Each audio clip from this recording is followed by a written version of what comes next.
Pada tahun yang baru ini saya ingin men-sharingkan satu topik, beberapa sikap hidup yang melumpuhkan. Semoga pembahasan ini menjadi berkat bagi kita semua. Mari kita berdoa. Mohon Roh Kudus urapi hamba-Mu. Kami bersyukur pada tahun yang baru ini Tuhan mau memberikan kami bimbingan, mau memberikan kami hikmat, sehingga kami bisa menjalani tahun yang baru ini dengan kekuatan dan hikmat dari Tuhan. Tolonglah kami, berkatilah hamba-Mu yang menyampaikan firman, dan berkati setiap kami yang menontonnya. Dengarkan doa kami dalam nama Tuhan Yesus. Amin.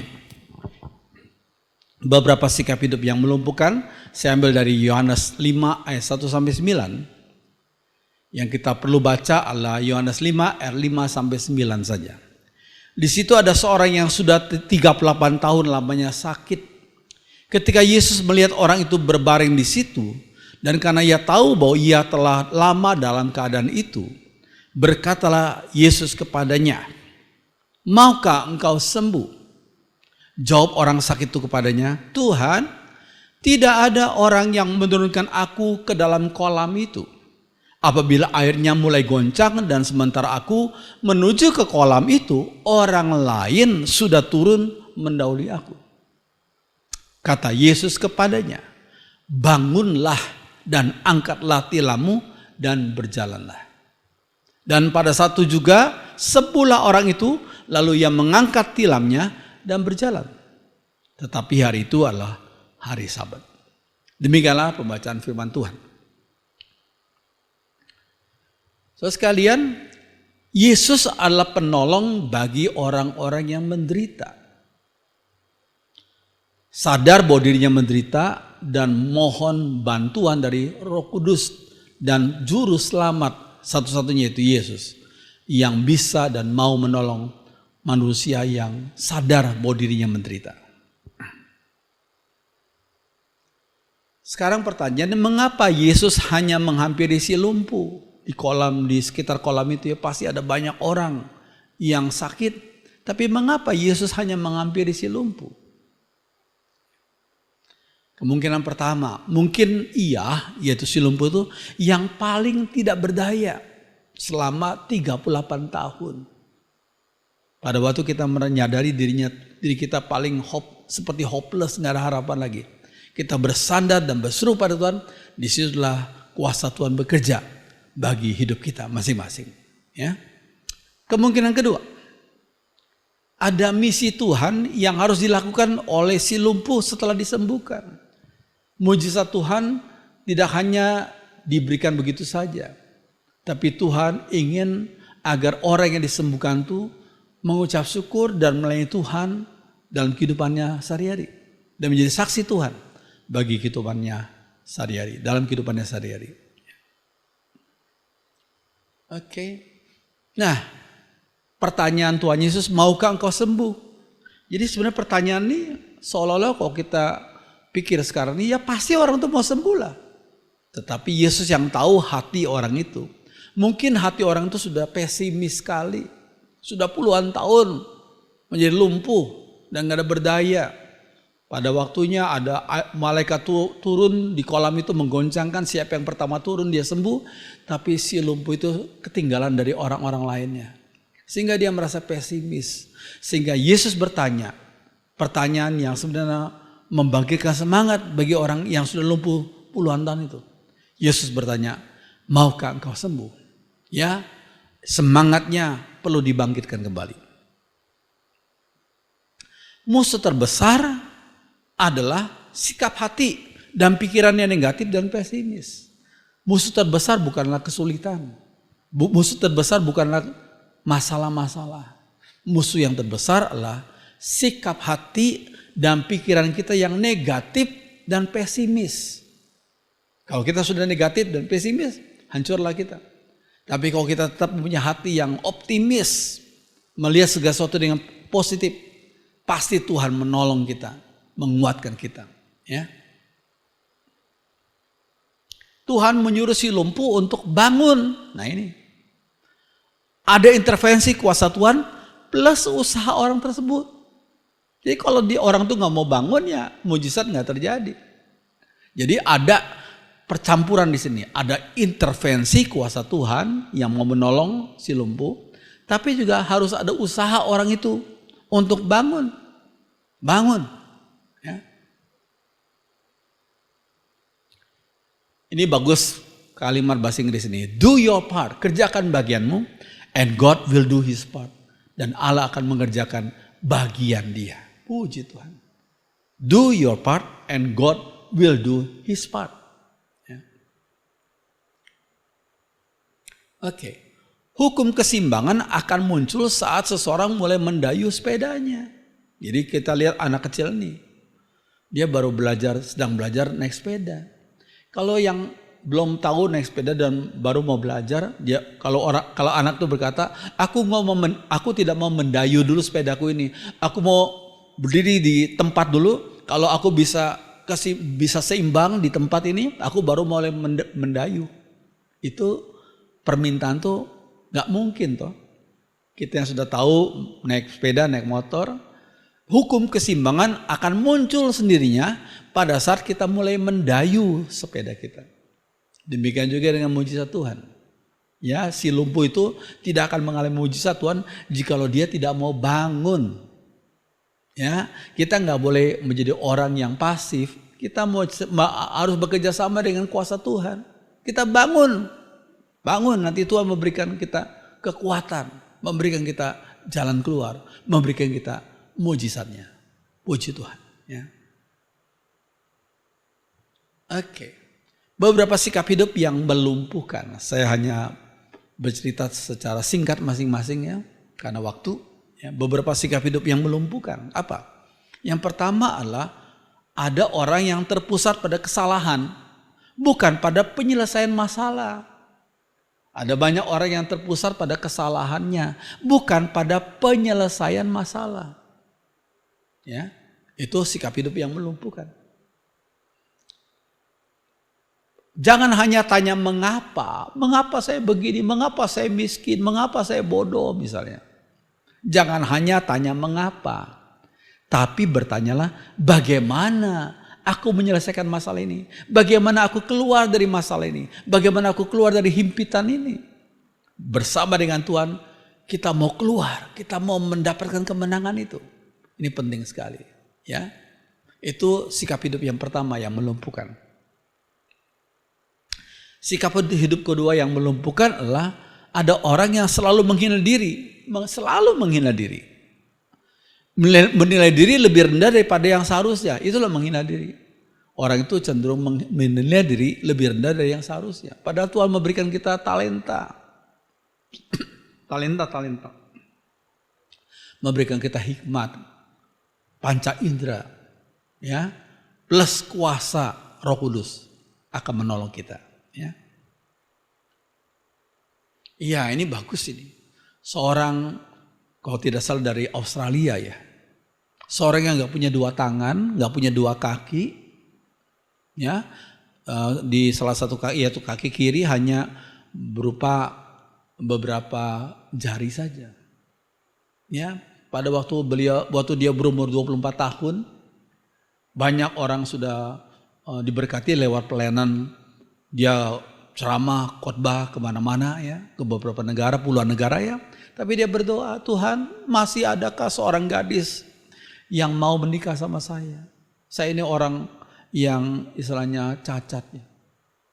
Ternyata ada seorang gadis cantik yang tubuhnya normal ya, yang mau menikah sama dia. Sudah lihat gambarnya.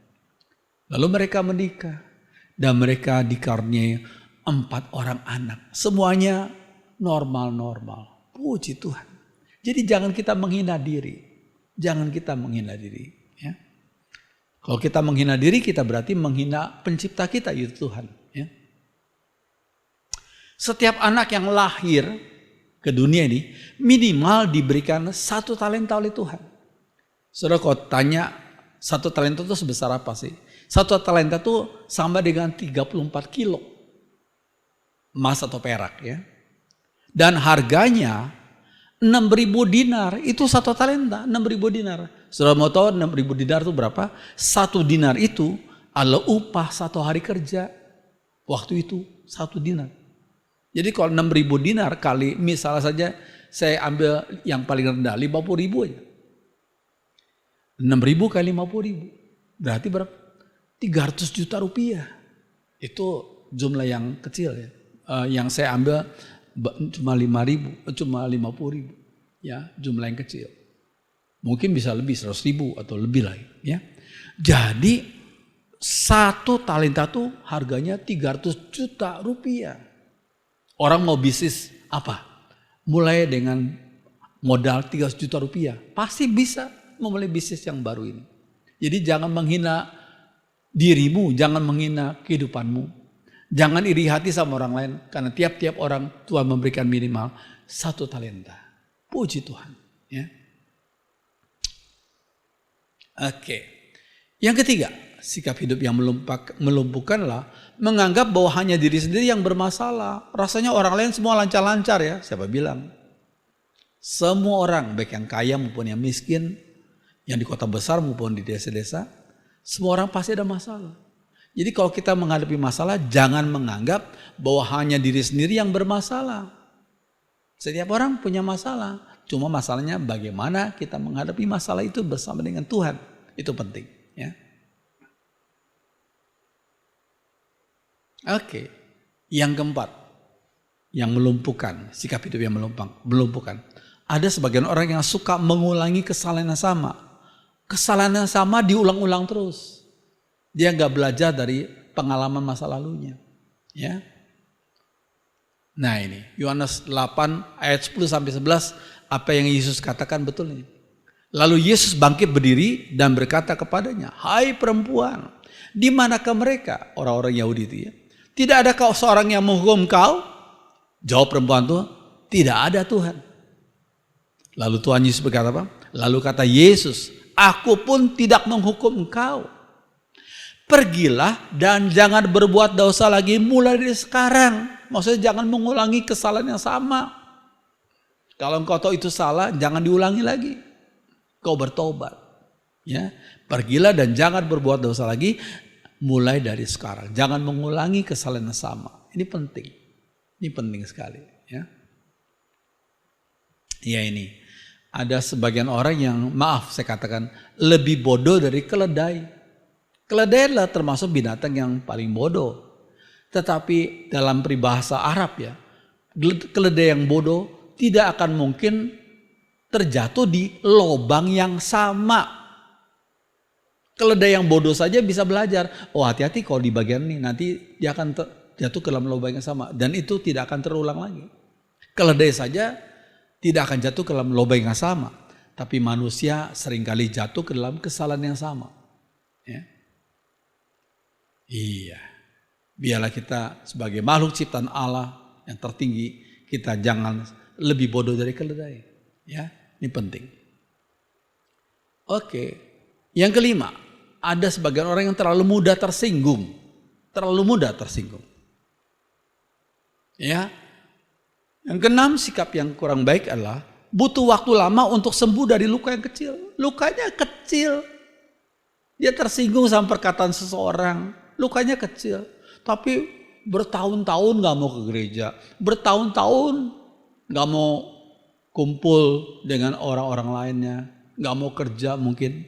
Bertahun-tahun karena pernah dikecewakan oleh gurunya, dia gak mau kuliah lagi.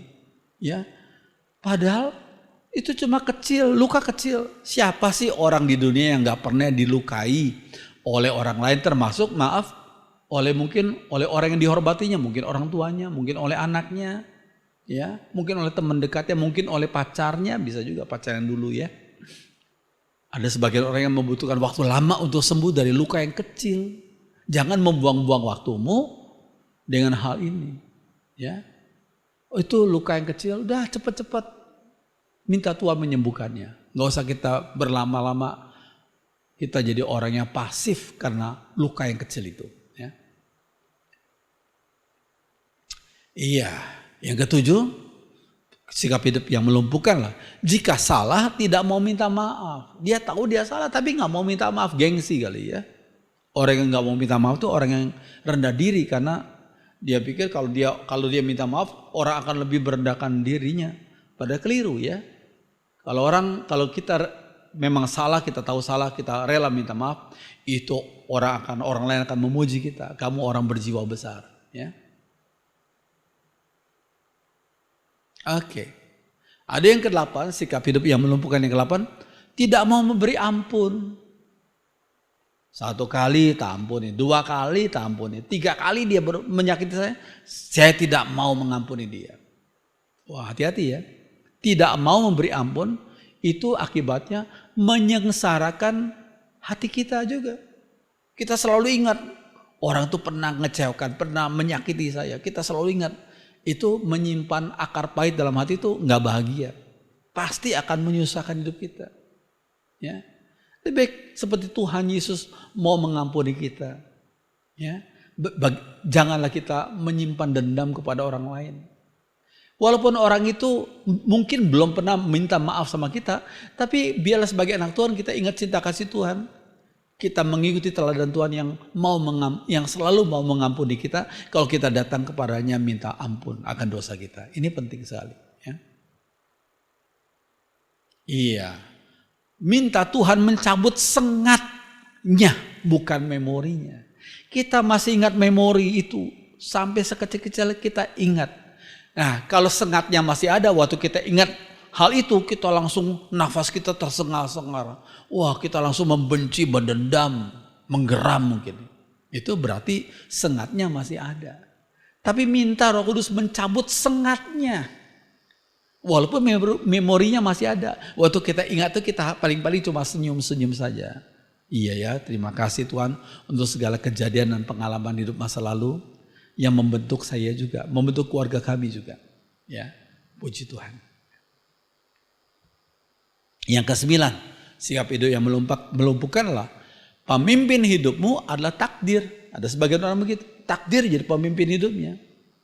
Ya, karena sebagian orang percaya pada takdir. Ingat Yeremia 29:11 itu apa? Sebab kata Tuhan, aku ini mengetahui rancangan-rancangan apa yang ada padaku mengenai kamu.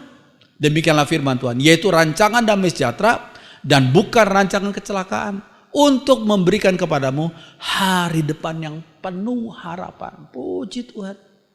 Hari depan yang penuh harapan. Ya, puji Tuhan. Jadi jangan ambil jalan pintas. Jangan ambil jalan pintas. Tapi taati firman Tuhan. Taati firman Tuhan. Ya. Bagi yang taat pada firman Tuhan, ada disebut madece. Madece itu masa depan cerah. Bukan madesu, masa depan suram. Ya, bersama dengan Tuhan kita memperoleh madece, masa depan cerah itu. Ya. Oke. Yang ke-10. Pemimpin hidupmu adalah gengsi. Ada sebagian orang yang selalu memperhatikan gengsi. Ya, jangan pakai baju ini, gengsi dong. Masa naik motor, gengsi dong. Ya, masa naik kendaraan umum, gengsi dong. Ya, terus kalian pemimpin hidupmu adalah gengsi, itu repot. Ya, biar kita menjadi orang yang berjiwa besar, menerima ucapan bersyukur pada Tuhan untuk segala berkat apapun yang Tuhan berikan kepada kita. Jangan gengsi, ya, jangan gengsi. Gengsi itu mahal, ya. Oke, yang ke-11. Pemimpin hidupmu adalah fakta yang ada, bukan harapan akan hal yang lebih baik. Fakta yang ada jadi pemimpin, bukan harapan akan hari depan yang lebih baik. Lihat Pengkhotbah 11 ayat 4-6. Ya. Siapa menunggu sampai angin dan cuaca sempurna, tak akan menanam dan tidak pula memetik hasilnya. Jadi dia sebagai petani, kok cuacanya hujan terus, kok aku nggak mau menanam. Ya, makanya dikatakan siapa menunggu sampai angin dan cuaca sempurna tidak akan menanam dan tidak pula memetik hasilnya. Siapa tahu dalam keadaan suasana yang tidak menguntungkan tuh, tapi Tuhan membuka jalan lewat suasana itu. Lewat suasana yang tidak menguntungkan itu kita bisa bertemu dengan kawan-kawan yang setia kepada kita. Orang-orang yang bisa kita minta tolong, ya.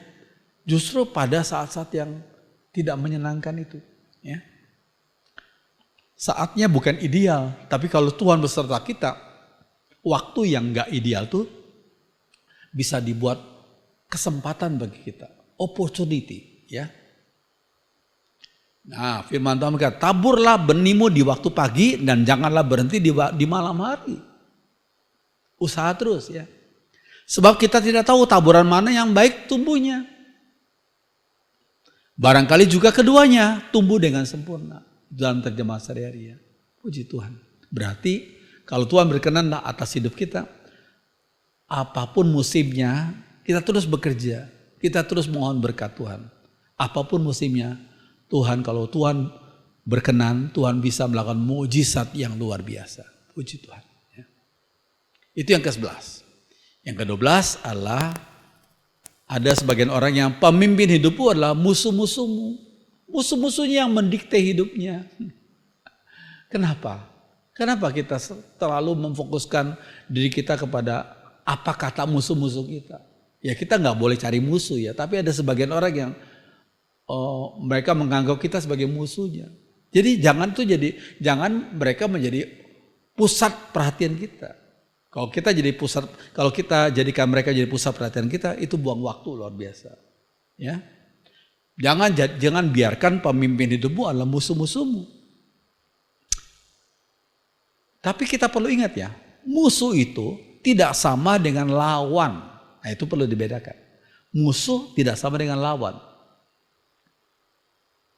Ya, manusia selalu butuh lawan. Nah, manusia selalu butuh lawan. Untuk berlatih.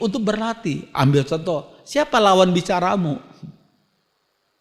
Siapa lawan tandingmu? Ya, dalam latihan, juara bulu tangkis, lawan tandingnya siapa? Supaya membentuk dia menjadi orang yang lebih mantap. Jadi musuh tidak sama dengan lawan. Kalau dia adalah orang yang memusuhi engkau, jadikan orang itu menjadi lawanmu, yang membentuk engkau, yang memproses, yang menyempurnakan engkau. Ya, puji Tuhan. Ya. Jadikan musuh sebagai lawan yang melatih iman dan kepribadianmu. Ini penting sekali. Ya, penting sekali. Iya. Nah, ini penting. Seharusnya pemimpin hidupmu adalah visi dan rencana Tuhan bagi hidupmu. Visi dan rencana Tuhan itu harus jadi pemimpin hidupmu. Bukan musuh-musuhmu itu. Ya. Tuhan Yesus gembala yang baik mau memimpin. Dia punya visi dan rencana yang indah bagi hidup kita masing-masing. Puji Tuhan. Ya. Oke, ayat terakhir. Yuk kita baca sama-sama pada tahun yang baru ini. Yeremia 29 ayat 11. Kata Tuhan apa? Sebab aku ini mengetahui rancangan-rancangan apa yang ada padaku mengenai kamu. Demikianlah firman Tuhan, yaitu rancangan damai sejahtera dan bukan rancangan kecelakaan, untuk memberikan kepadamu hari depan yang penuh harapan. Puji Tuhan. Sekali lagi kita baca ayat terakhir, ya. Yeremia 29 ayat 11. Sebab aku ini mengetahui rancangan-rancangan apa yang ada padaku mengenai kamu. Demikianlah firman Tuhan, yaitu rancangan damai sejahtera dan bukan rancangan kecelakaan, untuk memberikan kepadamu hari depan yang penuh harapan. Kita percaya Tuhan punya rencana yang indah bagi kita masing-masing. Kita percaya Tuhan dengan kasih-Nya mau membentuk dan memproses kita dengan berbagai macam pengalaman hidup. Tapi ingat, Tuhan gak pernah berniat jahat kepada kita. Tuhan selalu berniat baik, tapi Dia mau membentuk dan memproses hidup kita dan hidup keluarga kita. Mari kita berdoa. Kami bersyukur untuk tahun yang baru ini. Kami tidak tahu apa yang akan terjadi kemudian. Tapi kami percaya Engkau tetap gembala kami yang baik. Roh Kudus selalu menyertai kami dengan setia dan memproses dan membentuk kami. Tolong kami agar tetap memandang kepada Tuhan Yesus gembala kami yang baik. Puji Tuhan. Terima kasih untuk firman-Mu pada saat ini. Terima kasih, dengarkan doa kami dalam nama Tuhan Yesus. Amin.